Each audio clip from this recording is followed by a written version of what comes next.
All right, we will be recording this, so if there's something that you need to rewind and everything, this will be a part of the YouTube channel as we go. Good morning to nobody. Good afternoon, everyone. Thank you. Hello, sir. How are we? Today is May the 11th.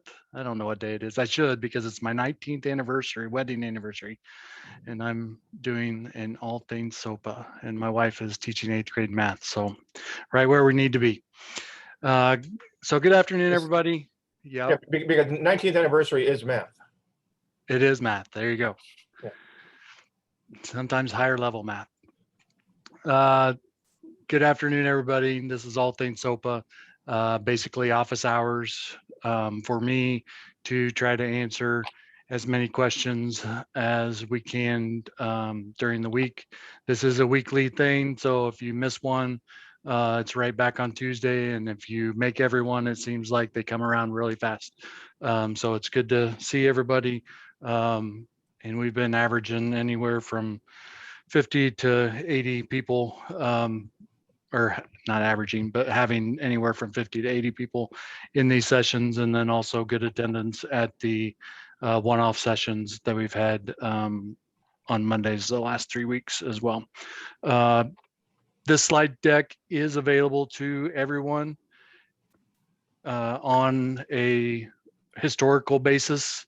So every session that we've done since February 9th, there may be slides related to that in the slide deck. So if you go all the way to the end of the slide deck, you may find something from February 9th. I think I've taken things out of there that may not be relevant anymore. I need to clean up the statistics area a little bit as well. Also, all these are recorded and they're available on the YouTube channel that's listed here. And I'll also show you where that's on the resource page. And then the all important link is there in red. If after today or any time during your time, if you need to schedule a time with me, that is a Calendly link that will get you into my calendar, and you'll be able to pick a 15-minute slot or a 30-minute slot, whatever works for you, to get into my calendar. So that is helpful. So as we get going, we are using the Slido platform. So if you go to slido.com and enter in the code Z972, and I'll put the link back in the chat here for anybody that's joined late. That's the quickest way to get to Slido. And I meant to check to see if I could change the percentages to numbers, and I haven't done that, or get a cheat sheet that would show me what 50%, 7% of 14 is, so that I would know what that number is. But it's good to see a good little bit of a mix of everybody here. I'm guessing 1 means 4%, or 4% means 1 person.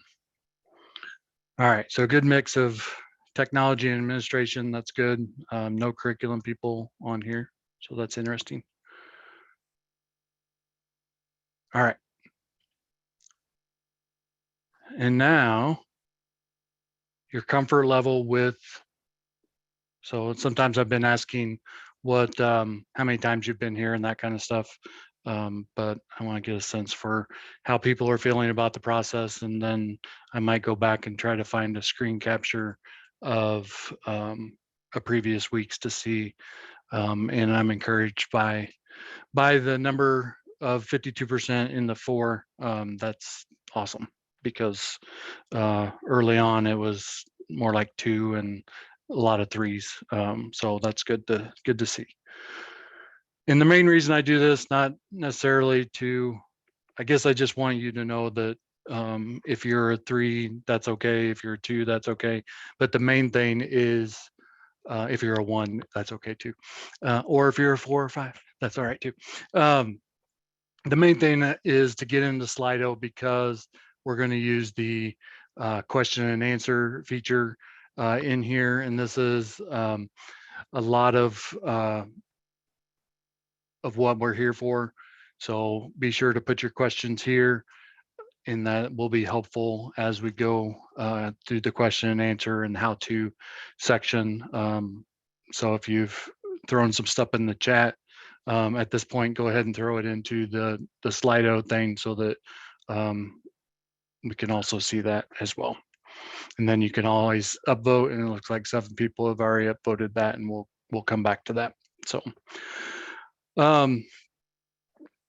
So along with question and answers, we also want to just let people that are here for the first time or the first few times know that this webpage exists and that there's information on here for you to learn more about SOPA or SOPPA, however you want to say it. I'll say it both ways so that everybody's on my team.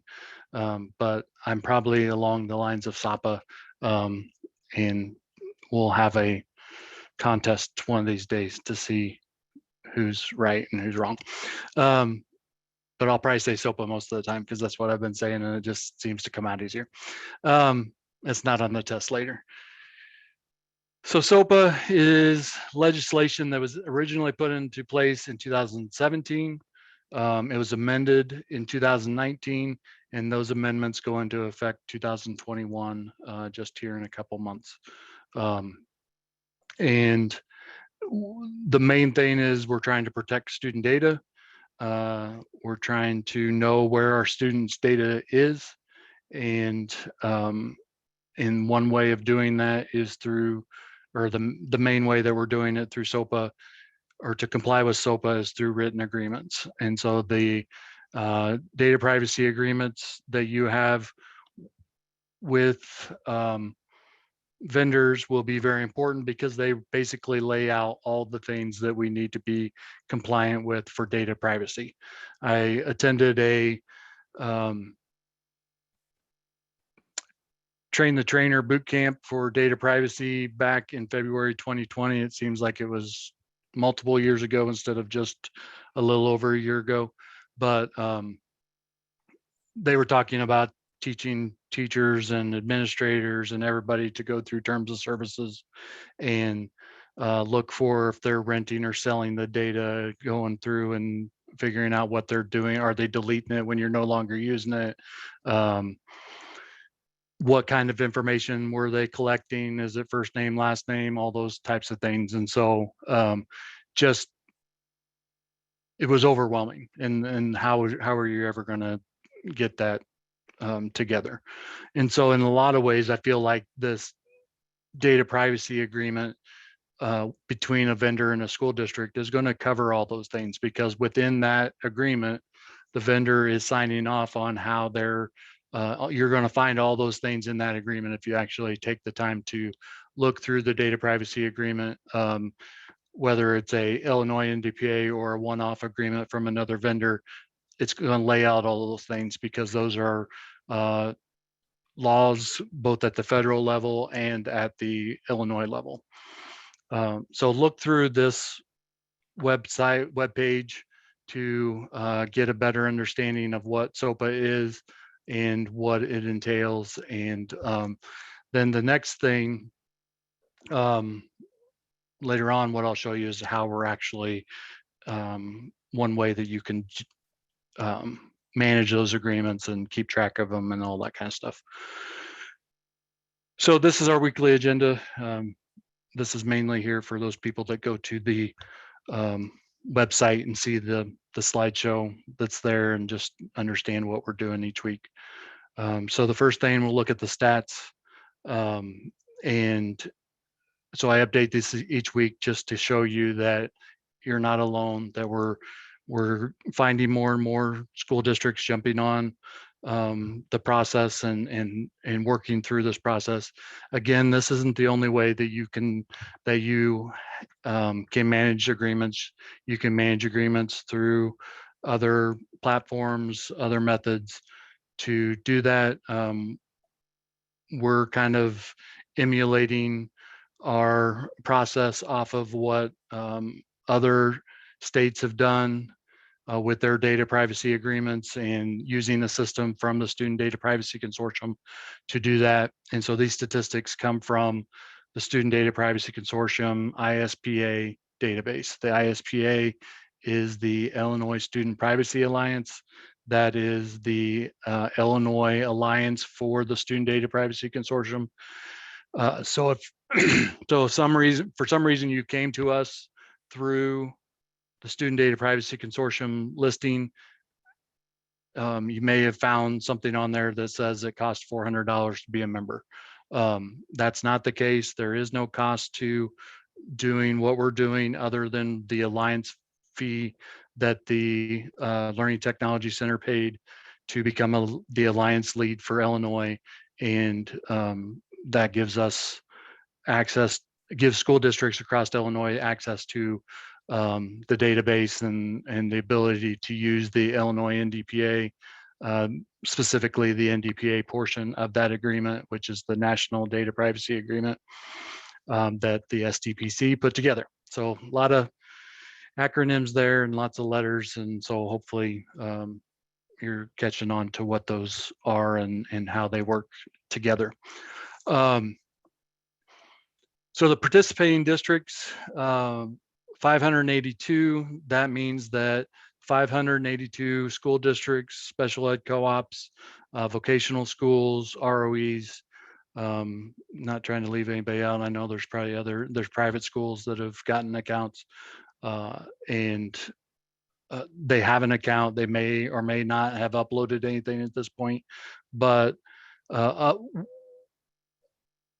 everybody that has uploaded something, you'll see that number 4,357. That is the number of agreements that are in the database. So that number, as of February 9th, when we started doing these All Things SOPA, we had 116. Now we have 4,357.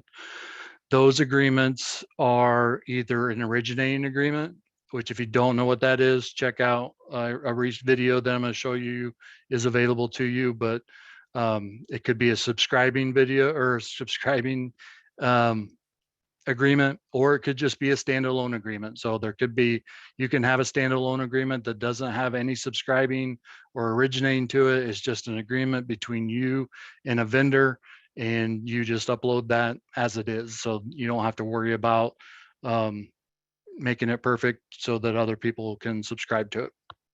It's just between you and the vendor. The downfall of that is it's just between you and the vendor. So nobody else benefits from that. Whereas that originating and subscribing process, there's benefits to the vendor, there's benefits to the school districts, and just an overall benefit to students across the state of Illinois. The number, and so this next number is the number of unique districts that have DPA. So of those 4,300 agreements, there's 244 of them that have entered at least one agreement inside of that system, whether it's a originating, subscribing, or standalone agreement, or it may just be a test that they're going to delete later. So those numbers will fluctuate a little bit.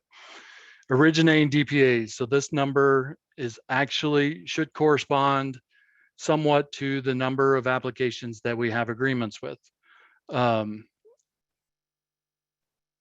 Number of unique, no, not number of unique, number of agreements with, number of applications with agreements, in the sense that there may be an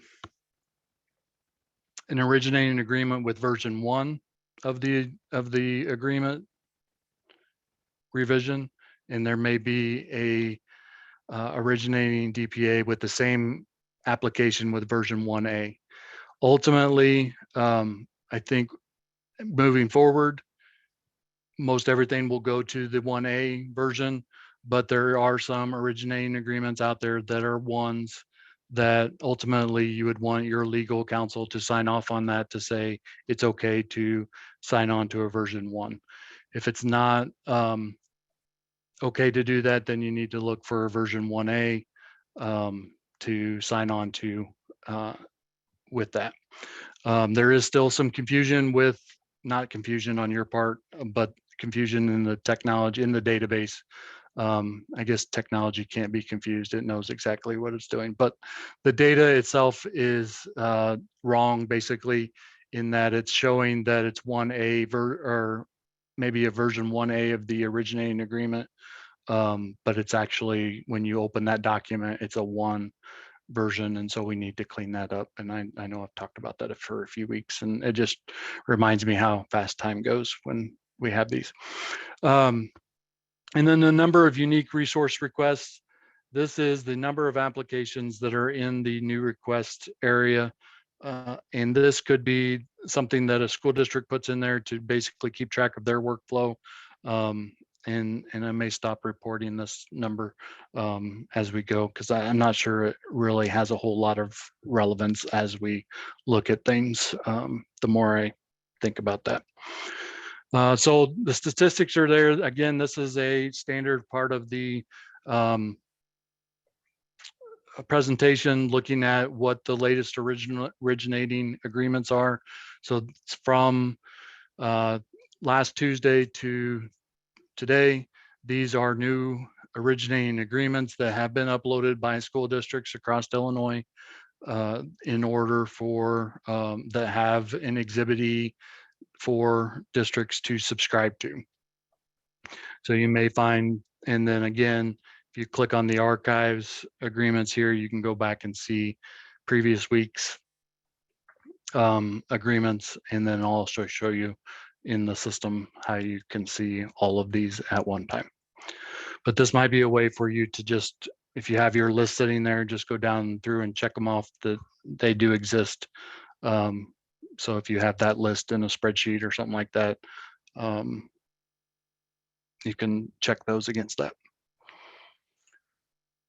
The question has came up. I think it's already in Slido. I think I saw it when we were there earlier, about originating agreements not having everything checked and not being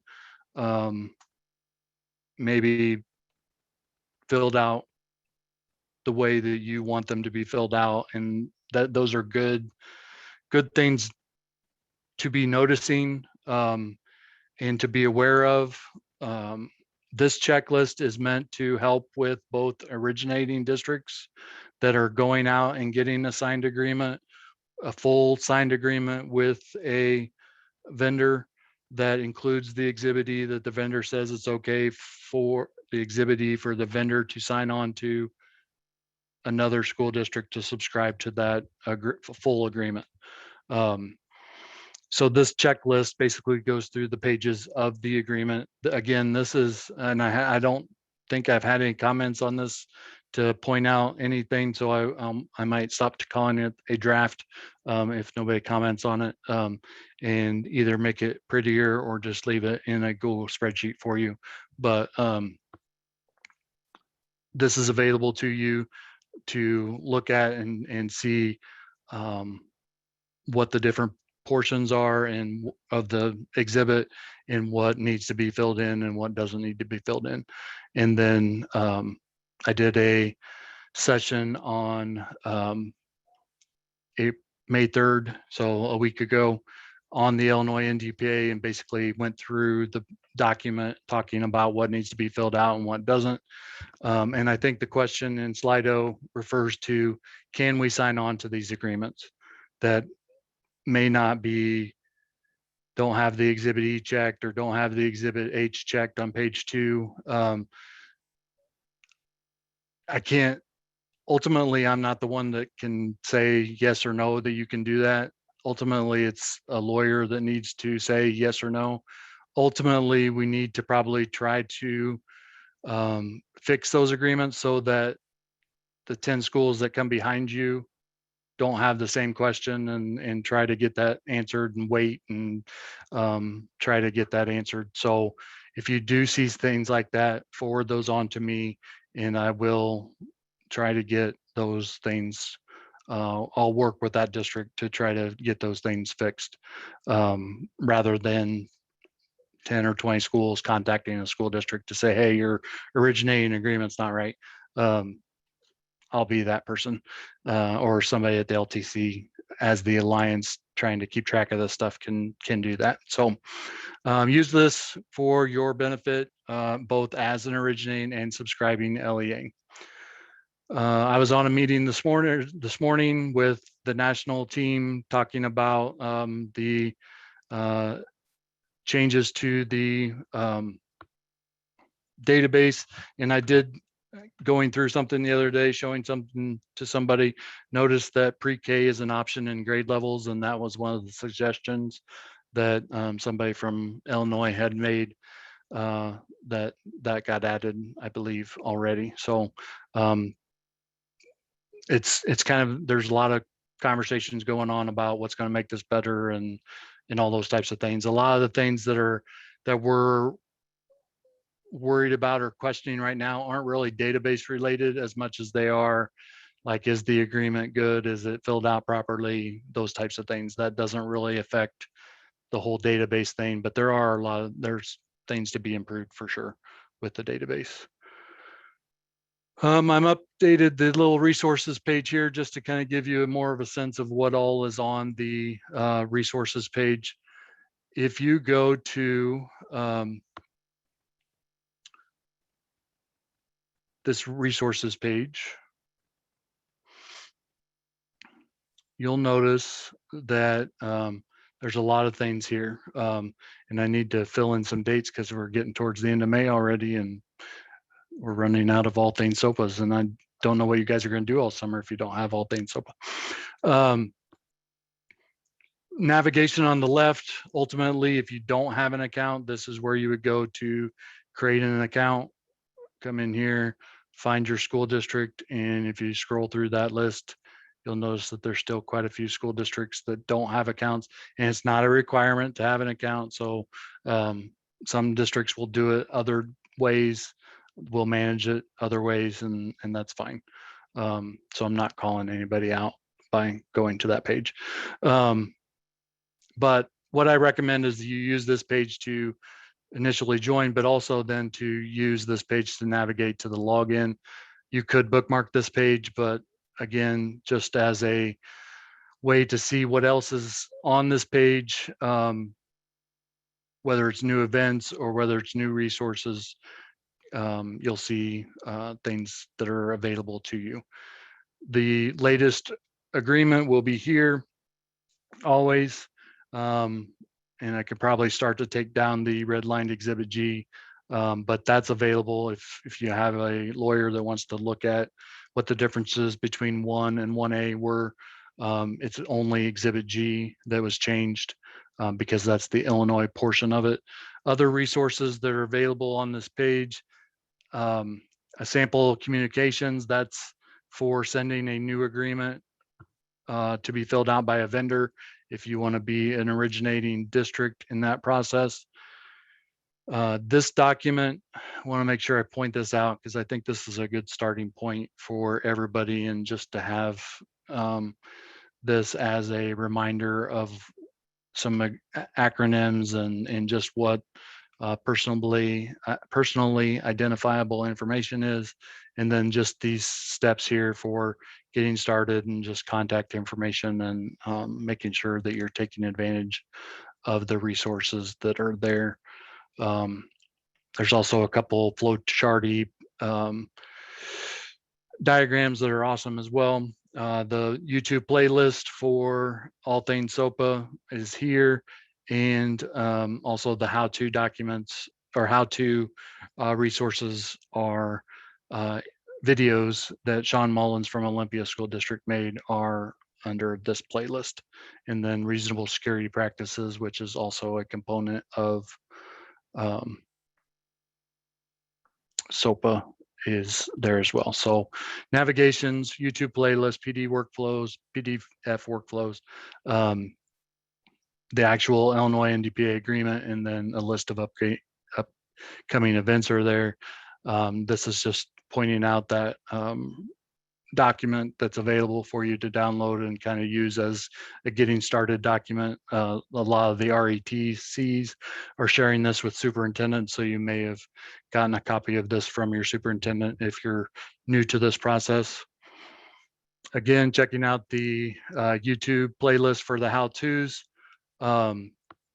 Make sure that you're checking that out. The latest video is the Auto Exhibit E Creator video that shows you the process for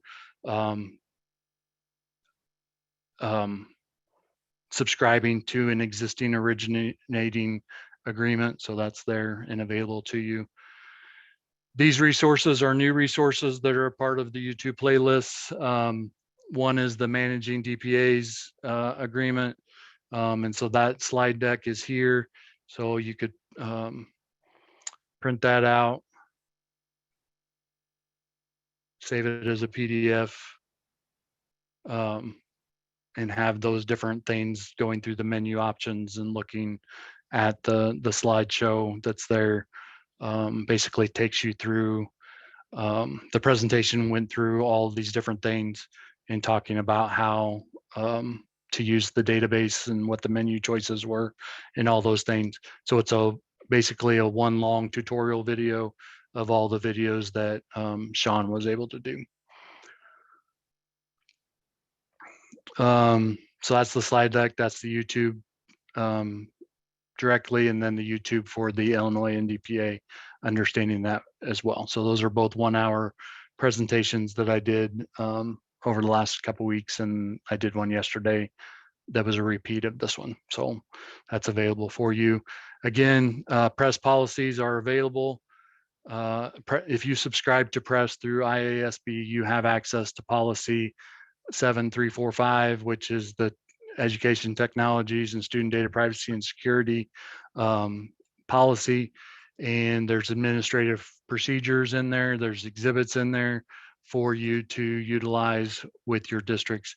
If you don't subscribe to press through IASB, you can always request their the policies for this particular thing, because ISBE worked it out with IASB to make those available to you. So if you click on this link, if you're not a subscriber, you can email press and they will send those on to you.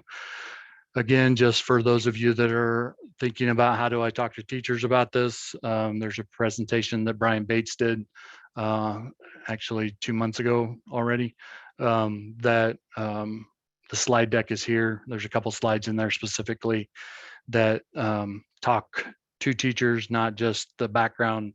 The rest of it is background on SOPA and all those types of things.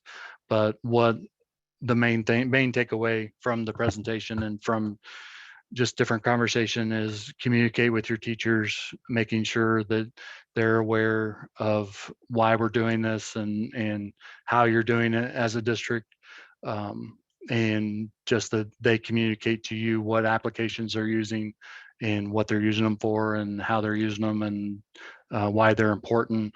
And ultimately, there's lots of decisions to go into how you're using or why you're using an application, not just data privacy, but also budget and hardware, and do they work on my devices, or do we really need a 5th math application in 2nd grade to do fractions? And maybe that's not a good example, but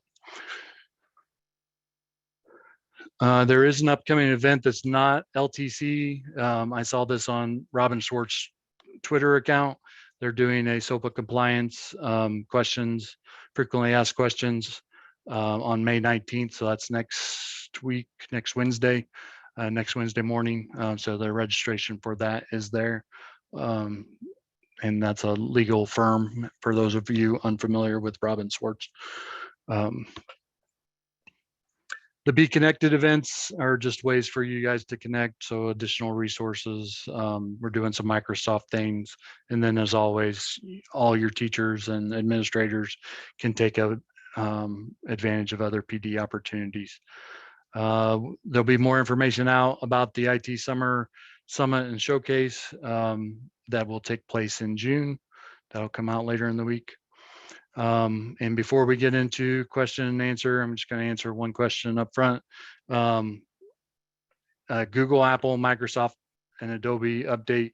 We are aware that as an alliance and as a majority of school districts are all concerned about whether or not we will have a data privacy agreement with these vendors and others, not just these, but what happens if we don't have an agreement with a vendor. Ultimately, most vendors that are well-known vendors and are working with their software and constantly updating and all those types of things are going to be compliant with Illinois law, as far as the check marks to say that we're doing it. One of the major things of SOPA is that we have a written agreement with them. So that's the things that we're still working on, trying to work out with Google, Apple, Microsoft, Adobe. I know there's others that have been mentioned before, but we've had some communication with them. We're having communication with them at the national level as well. So the other alliances that also are using the NDPA and have an Exhibit G for their particular state are sharing those with Google and Microsoft and trying to get buy-in on the process of subscribing and making it easier for them as well as for others. And then also just to provide you some feedback that vendors are appreciative of what you're doing as well. I was on a call with vendors this morning talking about the registry and what's going to make it beneficial to them. And McGraw-Hill, Clever, there's another one that's not coming to me right now, but McGraw-Hill and Clever were both very appreciative of what Illinois schools are doing with the Illinois NDPA and the subscribing process and using the process that is in place to get those agreements. And both of them were very appreciative of what Illinois schools are doing and the use of the documents and the database. All right. So I'm gonna take a drink. So I'm getting pretty good. Half hour. Getting through those slideshows.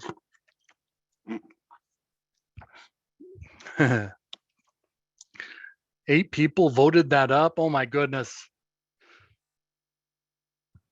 I'm not sure if the pit in your stomach will ever go away. I've been married for 19 years and it's no, wait.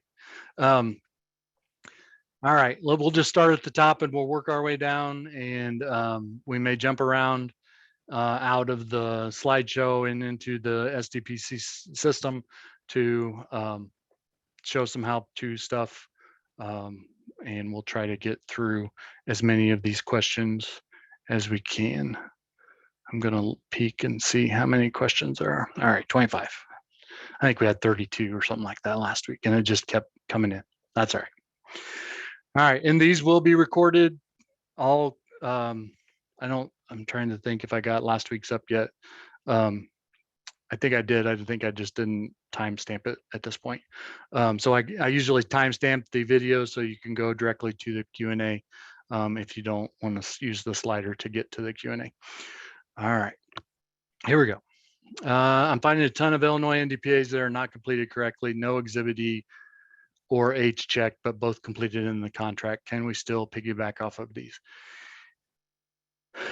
Ultimately, that's going to be the call of your lawyer, but I feel like that check mark is just there for reference for you to see later that those are there. If there was no actual Exhibit E, you can't subscribe to it. If it's there, then it's there. The same thing with the Exhibit H.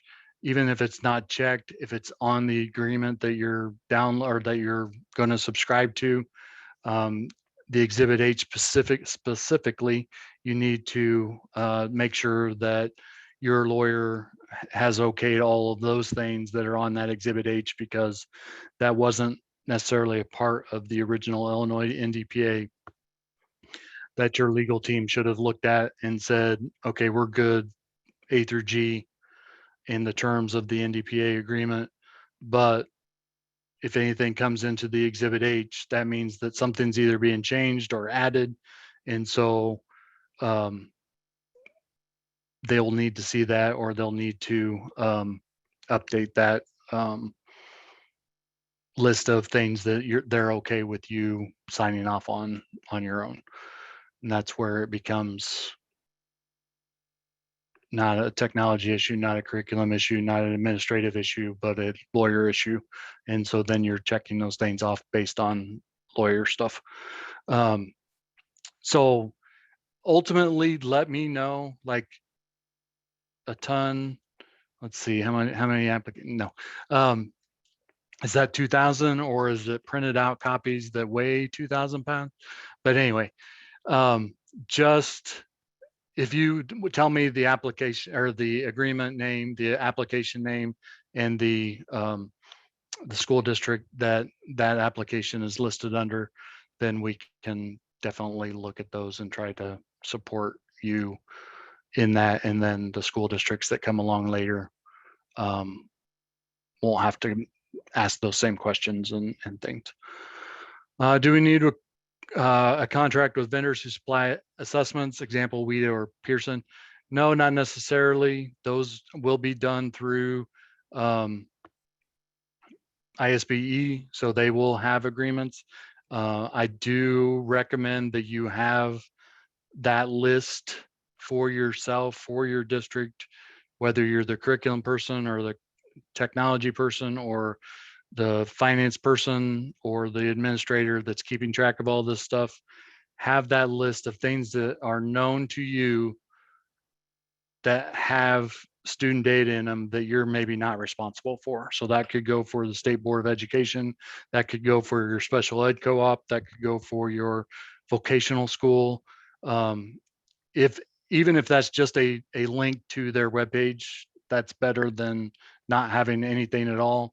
But specifically like the Pearson, the WIDA, the PEBT cards, all those types of things where we're supplying data to SIS. And then if you know where that data is going, I would just document that somewhere so that you have that available to you to have conversations. If you're the curriculum person or the technology person, having those conversations with your administrators to say, hey, we don't have any, we're sending this information to the state and then they're passing it on, just so that everybody's aware of the big picture of where student data is.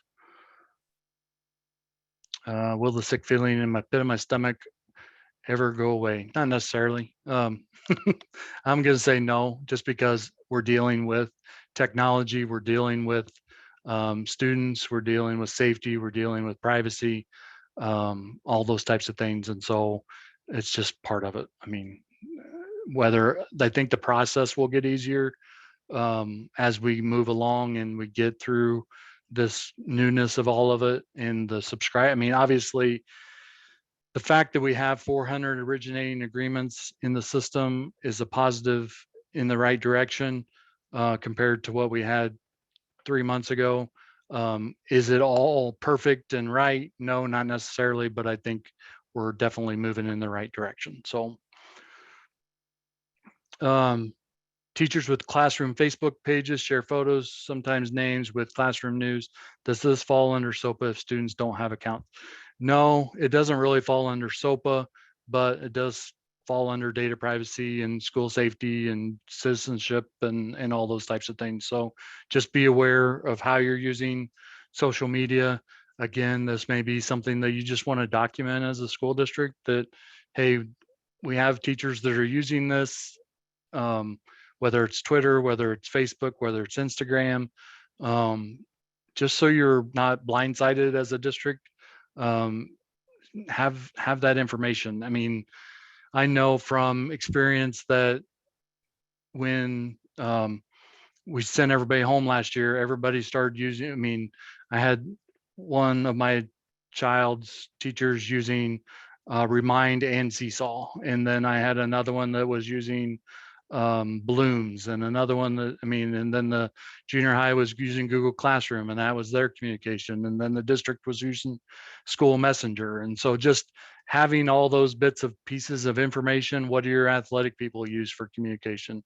Are they using Facebook groups? Or are they using text messaging? Or are they using, I mean, I guess that's one of those questions that may be outside of SOPA, but still is a data privacy thought process to think about in a lot of different ways in school safety or student safety. Can you elaborate on how districts are managing their VPP and apps? I don't have any specifics other than it really depends on what the application is. If it's sharing data, knowing, it seems like I saw somewhere, is it in the App Store directly? I don't know. That's a question we'll have to kind of do some research on to see and get some feedback from districts on what they're doing, to know. One thing is to know that an application, this could be for Google Apps and extensions and add-ons and all those things too, is to know, is the application really sharing data? And have we ever asked that question before? Probably not. And so this is a good thing that we're actually asking these questions. Will we be able to find out the answer to that question? That's definitely a question. And then will we be able to find the app owner or the app developer that will enter into a data privacy agreement? That's a totally another question. And then what are we going to do if we aren't able to do that?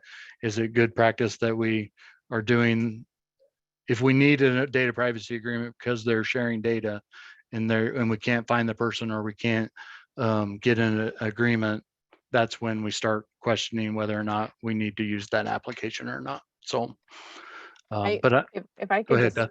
Yep. I was the one who put that in there because I feel like the VPP is kind of like your Google extensions, right? Everything's in a container.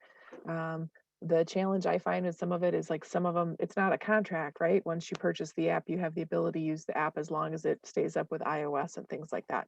So I didn't know if, like you'd said, you've been talking to Adobe and Google, if there had been any conversation with like Apple regionally, if there's going to be something in like the App Store, or that could be more blanket.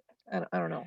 Yeah, I don't know how far it'll go because the apps are individual, but I believe, I want to say that there's something in there that talks about what data is being shared and those types of things when you actually go into the App Store, but that would be a nightmare to try to keep track of all that stuff. The conversation I did have with Apple was mainly around Apple School Manager, because they feel like if you're using Apple School Manager, you're agreeing to their terms and services that are statewide. And then I'm trying to work with them to figure out how we can make stuff like that happen to translate that into a written agreement. But I don't know how far that would go as far as individual apps and stuff like that. So that's a good question. We sign up students with state library system for their book lending database. Do we need a DPA with them, or does that not count as software education? Again, that's going to be one of those that it's probably going to depend on what a lawyer is going to parse out as far as those types of things. But ultimately, I'm going to say probably not. But it's going to be one of those that's on your list that it's going to say we're putting this information into somebody else's database, and just so that you're aware of it and those types of things. But as far as a data privacy agreement, I think if you look at the exceptions, like with the state board and some of those types of things, you're going to be able to rule those out as well. And the same thing with things like your community college. It's going to be on that list of extra things that ultimately, and I heard somebody was sharing that they actually put it in like their AUP or something like that, or maybe they were talking to Heartland Community College about that. And ultimately the students will be using their Heartland login for accessing Blackboard and stuff like that. So ultimately, it's going to be under their account. It's not really going to be a school district account, but again, because they are your students ultimately, just being aware that if you have relationships with your community colleges and stuff like that, that you're just kind of aware of what they're doing and those types of things. So, and the same thing would be communicating that to the parents and stuff like that. If that way, if parents do come back to you and say, hey, my kid's using Blackboard, why are they using Blackboard? And you say, oh, they're not using Blackboard. And then the parent comes in and shows you that they are, like, at least you would have some background information on that. And whether that's counselors or administrators or whoever is going to have that information. I mean, that's not necessarily somebody you're going to, that everybody's going to have, but somebody at the school should have some kind of access to that. Do we have to have an NDPA with Google if we use their Google Suite services? If so, yeah, we will have to. And that was part of that update. So at some level, at the national level, we're talking to Google specifically about using the NDPA in the Illinois exhibit with that. I don't have any latest updates from that, but that's what we're working on. Do we need an agreement with IS Corp? IS Corp is the hosting of Skyward. They host your data. Ultimately, I'm going to say it depends on ultimately if you can get an agreement. I would err on the side of trying to get an agreement and then having the conversation with whether you need one or not. I know that the Skyward users group across Illinois is effective and has a lot of users and people in it. So I feel like those are questions you could ask through those processes and try to get an agreement, and just have that dialogue with them to see as a group versus sending one school to do it type of thing. But Skyward is in the SDPC with an Illinois NDPA. okay. So that's something we can look at too and see if IS Corp is included in that or if it needs to be separate, because it just depends on what that relationship is between IS Corp and Skyward. Is IS Corp Skyward, or is Skyward IS Corp, or are they two separate things? Whether or not you had your, I think at one point Skyward was being hosted in the Illini cloud. Would the Illini cloud, like at some level, they are responsible for the data. And so like whatever hosting service you have that information in, like I feel like there should be something at least in place, even if, because they're hosting your data. I mean, that's just something that I'm thinking out loud about. I know it's not as easy as that, but if a student has previously logged into a website for a service that wasn't approved, do we still need a contract with that company? That's a great question. And I'm going to say that this is going to be, well, I don't know. Yeah, I don't know. How would you even know that and go back and fix that? And if they won't give you an agreement, what does that mean? I liked that question. Again, if I could, Mhm. I'm sorry, I just chimed in randomly, but No, that's right. we had You a have your data, camera on, so you can. we had a data poll, but it was from earlier, and there's like some stuff on there that is, we know kids aren't accessing, but at some point in the past they must have. And so that data poll from that company suggested that it had student data. So what's the statute of limitations? Yeah, that's a good question. Because I recently had a "Have I Been Pawned" domain search, and it showed Canva as being something that everybody's account was part of the breach, but I know that they hadn't been logging in using their password necessarily, but their Google account was being used. And so that was something that came up, and I could see easily how that would come up for a school district where a teacher said, hey, go to Canva and just hit the sign in with Google, and now your credentials are there. And yeah, I know, I'm not sure. I'm gonna check that one off, but I'll look at that one again later. There's Owned. probably a good idea to have a best practices of when you discover these, what do you do next? Discover sites like that. Yeah, when you discover a site that they've been previously into, what do you do with this thing? Right. Yeah, that would be a good idea. Is the knee jerk block that? You Right. know? And since I brought it up, I'm gonna send you that site. And this is an important thing that you can do: domain search for your particular domain and be the contact information for that particular thing. But it'll show you if you're using anything like Firefox Monitor, or I think there's even paid services where they'll say that they're gonna search the black web for your email addresses and stuff like that. Ultimately, I think what they're doing is searching this database, but I'm not gonna say that. Because so check that out. If you haven't checked that out, that's worth checking out.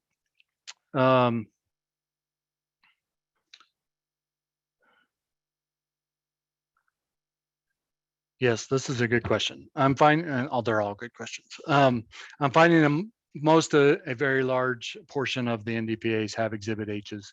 Is there a way to flag these so that we can easily tell which do have Exhibit H's? Ultimately, there's no requirement that people have the originating agreement has to be uploaded in a certain way. But ultimately, if it was uploaded as a Illinois NDPA, that, or as the National Data Privacy Agreement, that would have no Exhibit H. But if it did have an Exhibit H, you would upload it as a vendor specific upload originating agreement, and that would mean that it has an Exhibit H. That would ultimately be the best way to do it. That's one of those training things that I need to do a better job of training people to say, if there is an Exhibit H, then really that agreement is vendor specific. So that Exhibit H makes it vendor specific. There's no way to force that to happen, but that would be kind of a best practice type of thing. Do we need a contract with monitoring MDM services like GoGuardian or Mosel? I'm going to say yes. And I want to say that GoGuardian may already be in there. Okay, Beth is giving me, and Julia is giving me a thumbs up. Good. Julie is giving me a thumbs up. So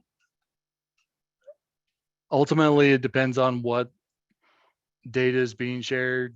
But if you've got data out there, you're probably going to want to have an agreement with them, even if it's saying that they don't have an agreement type of thing, or they're not collecting student data. Like, you can have a data privacy agreement that says we don't have any of your data, so you're good with us and you're good with them.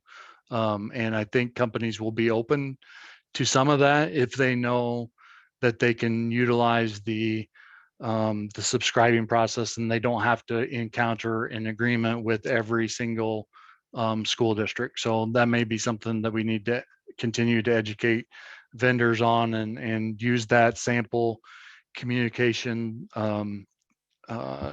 document that's on the website to send those agreements to vendors, because there's a little bit of education in there for them to understand a little bit more about it.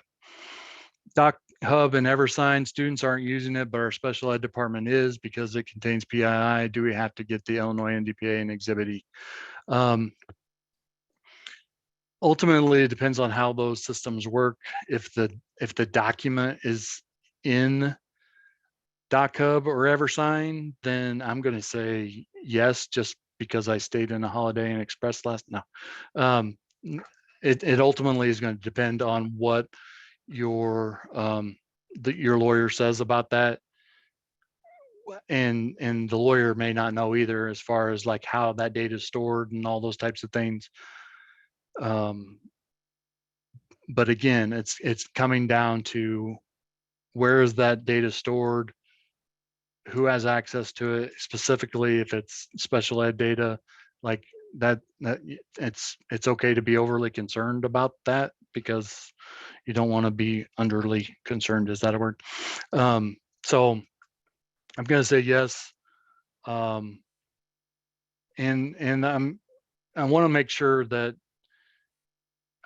so I answered that question, but I want to make sure that we understand that the Illinois NDPA and the Exhibit E, the Illinois NDPA is just a data privacy agreement, and that agreement has the provision in it that says the vendor can say every district can, another district can piggyback on that agreement. So they're really two different things. You could use the Illinois NDPA agreement as a standalone agreement with a vendor and just have that in place. The thing that the Exhibit E makes it makes it an originating agreement that allows other districts to sign on to that. And so you don't necessarily need to get an Illinois NDPA and an Exhibit E to have an agreement. It's beneficial to other school districts, but they're kind of separate type of things. And that may add to confusion, but check out the video from Monday that talks about the NDPA agreement, or ask questions, or email me, or get a time to ask questions.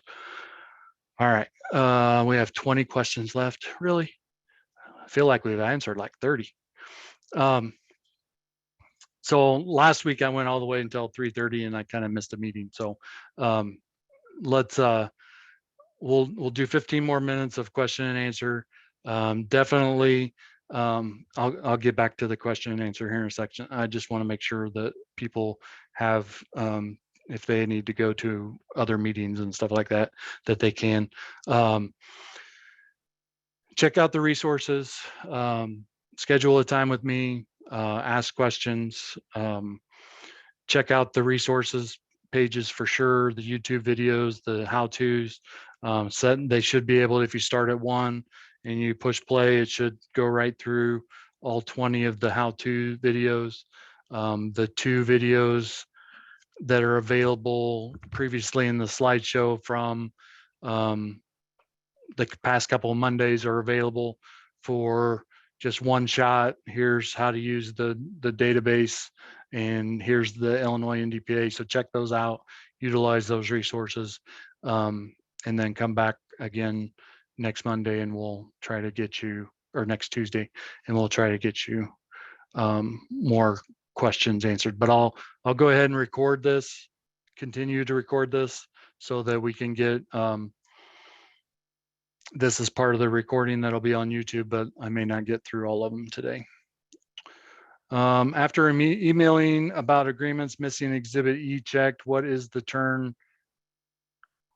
where'd that go? Oh, there it is. Turnaround time for those to be corrected. Can we find out status to be fixed? That's a good question, and I'll take that into advisement as far as trying to come up with if nothing else, a Google sheet that will help me and our team to keep track of those, and then put some status on that so that you know that that's happening. If I need to re-upload an agreement, will it affect those who have used the Exhibit E already? The original agreement was missing a signature. It shouldn't ultimately affect them. If it does, we can utilize the database to figure out who they were, and ultimately come back around to fix that. So it should not affect it. as long as you go in and do change agreement type. Yeah, if you go into, let me just log in here real quick and show it that process. So if you go to your district agreements, go to manage agreements, and then if you click on change agreement type, you should be able to upload the national agreement or vendor specific agreement, originating agreement, and then it should ask you to choose that file again, and that should not affect your the subscribing process. So manage agreements will help you do that.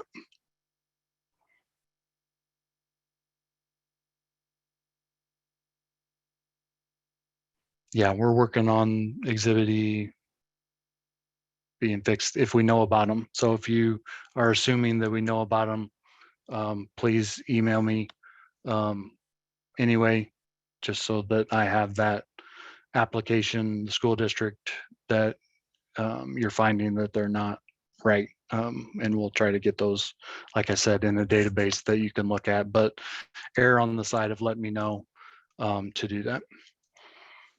Embrace now has an Exhibit E. There was talk earlier that their agreement wasn't acceptable. Is this agreement a different one? Is this one acceptable? I'm not sure about Embrace. I will check that out. I did hear that they were originally sending an agreement to everybody that was using the process. I didn't know that the Exhibit E had been uploaded, so I will check that out and let people know. Exhibit E for SORA is not signed. Does that matter? Ultimately, yes, it will. So I will check that out. Our lawyers are saying that DPA is valid for 3 years after my district signs, not 3 years from when the originating district signed. Thoughts? There's a lot of things going around about the expiration and the dates on the agreements. I've heard like 3 different things as well, and that's some clarification that we're going to need to get at some point from, maybe we can go back to the IASB, Illinois Council of School Attorneys, to get clarification on what they feel the exact thing is. But one of the things, I think we talked about this when we got the new version of the agreement, is that the expiration date is really on the subscribing process.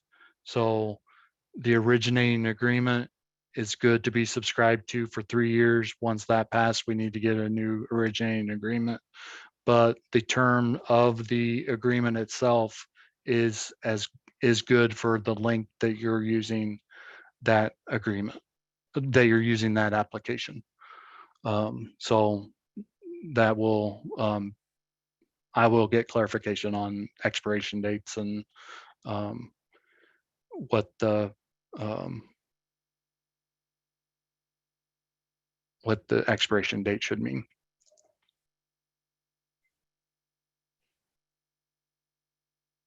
Yep.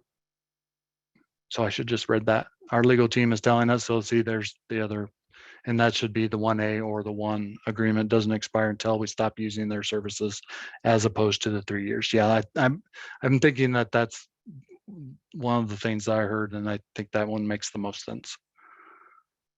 Do we need to have an agreement with College Board AP testing, or is this similar to Weed and Pearson? I'm not exactly sure how College Board works. If that's something that you do through the school district, or if it's something that you are doing through the state.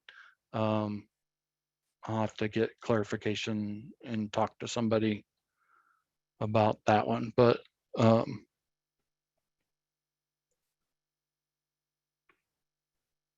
ultimately, if you're the one that's contracting with the College Board and you're sending them information directly, more than likely it's going to be you getting the data privacy agreement. But if you send it through the state and they're exporting it from the state SIS system or something like that, then it may be part of that ISBE portion of it. Does the Illinois NDPA match the legislation or is it tighter? I'm just wondering how we can agree to a GPA with Exhibit 8 modifying the contract even with legal. Yeah,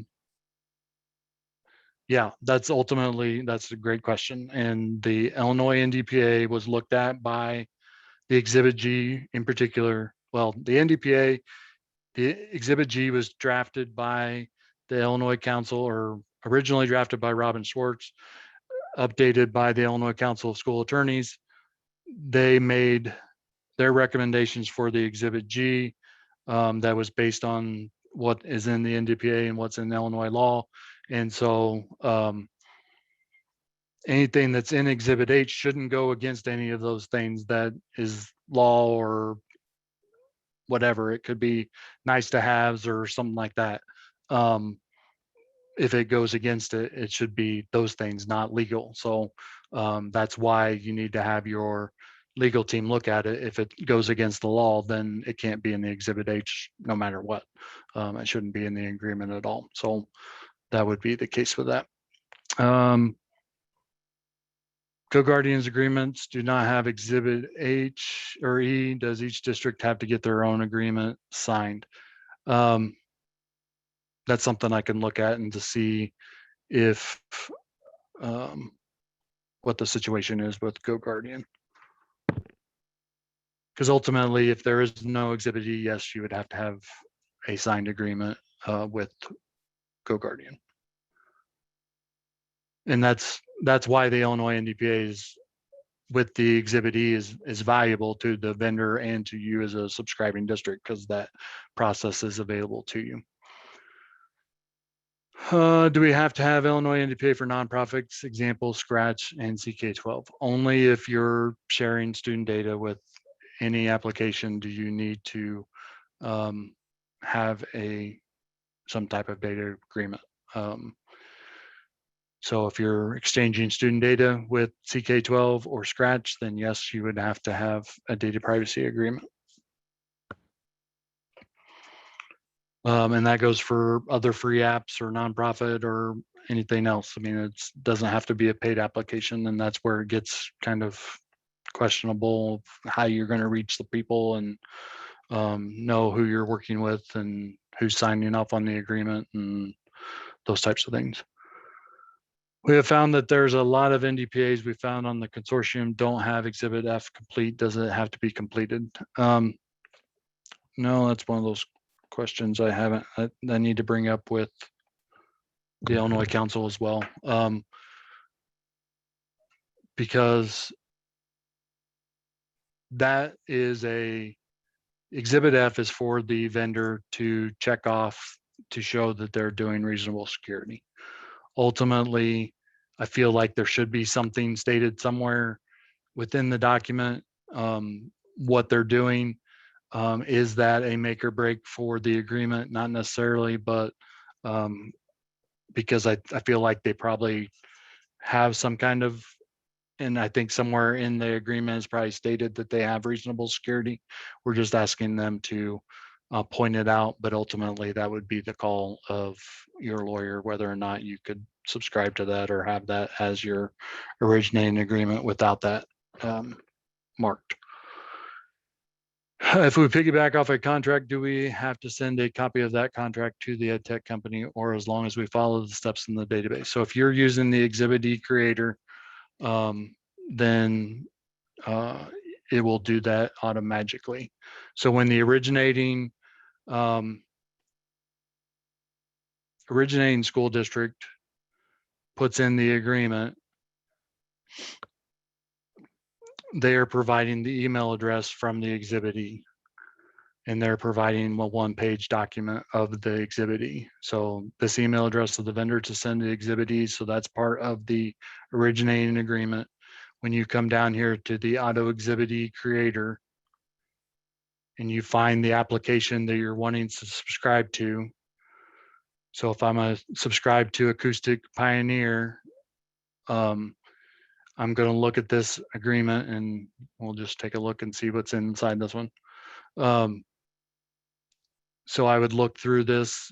Again, it's not marked, it's not checked. That's something that we need to check, but and it's not signed by the LEA, so that's something to check too. So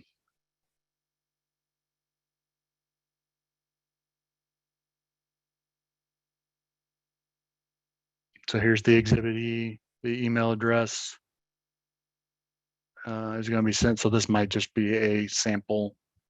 This isn't set up correctly, so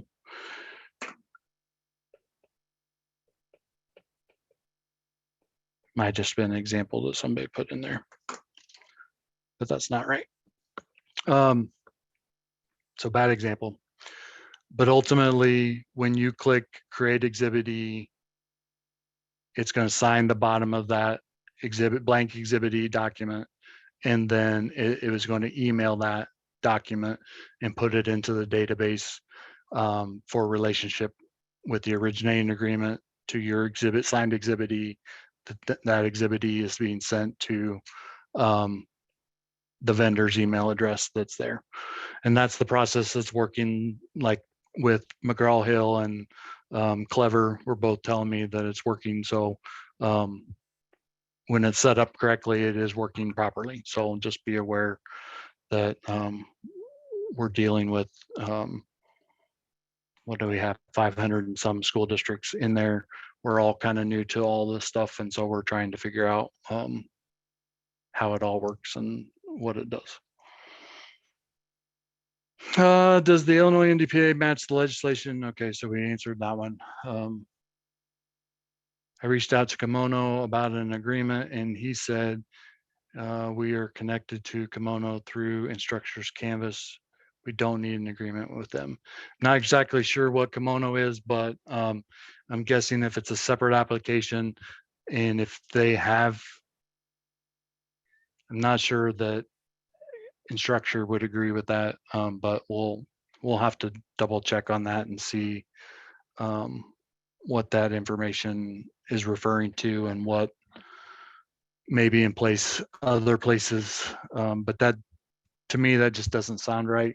Like, so I will look at that and put that on the list of things to look at.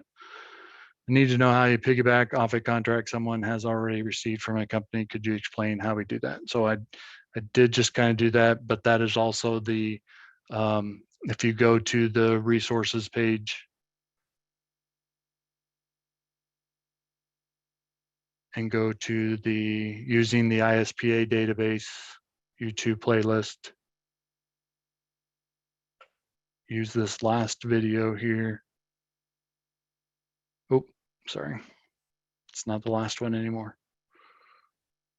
The auto exhibit E creator. That's ultimately what it is. Or you can watch these last two videos and understand a little bit better what that process is.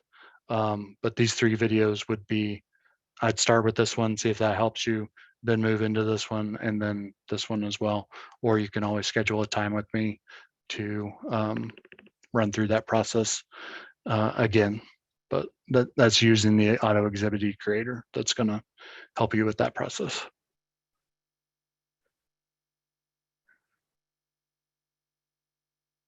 Okay, so again, those videos will help you with that process as well. But just to explain the difference between those two buttons,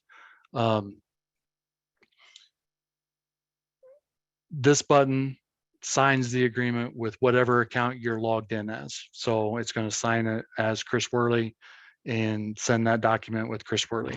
If I click on Prepared Exhibit E, it's going to put it into a queue that will show up here under View Prepared Exhibit E's. So once I click on that button, it shows up here. And again, whoever clicks this button should appear at the bottom of that document, the Exhibit E.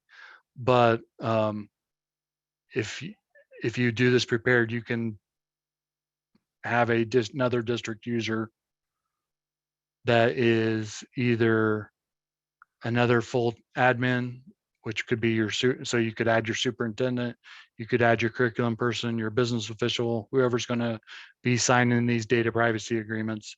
You can give them either district admin access or only Exhibit E signer access. And when you do that, they'll come here go to view, they'll log in, they'll go to view prepared exhibitees, and they'll click on sign, and then it'll sign it with their information. And that's in those videos as well.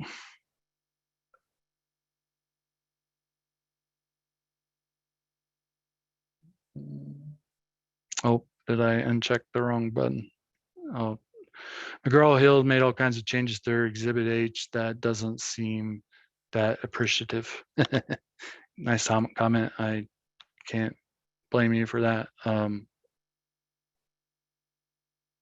And the reason the reason for that comment, just to and why I kind of giggle with that comment, is that the Exhibit H ultimately means that it's not a whole lot different than a brand new agreement for that vendor, and that's why it should be a vendor specific agreement, because you have to have that Exhibit H looked at and understand and parse all of that information to understand if it's part of that process. So yeah, that I wasn't aware of that situation. And we'll just try to get through these last 3 questions. Oh, 4 questions. Oh, that was the one I unchecked. Silly question, but do we need? No, you don't have to have an agreement with ISBE, but that would be on that list of agreements. Chris, we oversee 2 districts and we only have 1 association to one of them. How do we add our second district? I think I've got that question in my email, and I'll get to you on that. Sorry. Beth mentioned that override is SORA and that is on the SDPC site. I can't find it. Am I looking in the wrong place? Reach out to me on email and I'll see if I can see what that is and help you with that particular case. I signed several Exhibit A's through before there was not Exhibit Creator. Should I resubmit those through the auto creator? No, not necessarily. I mean, it won't hurt if you do. I would go into manage agreements and delete the ones that are there if you're going to do that. There may be some benefit to doing that just so they're all the same. But if you went through and you deleted the ones that you wanted to delete, and then go back into the auto exhibit creator, then you could do that again with that process. So it might make it cleaner. Would I do it right now? Not necessarily, but it is an option, and it probably won't take as much time as what we think it might, but either way. And then it says you are now free. Free. All right, well, thank you, everybody. As always, if there are questions, you have all my contact information, email information, my access to my calendar. So feel free to jump into that as well. Usually Tuesday afternoons, my calendar fills up. I think it's only extended out for 2 weeks, so can't schedule time beyond that. But thanks for being here. If you do have questions, if you have insights, if you have feedback, if you have any additional information that would be beneficial to others, and things that I can do to help other people, please pass those along. But thanks for being here and have a great week.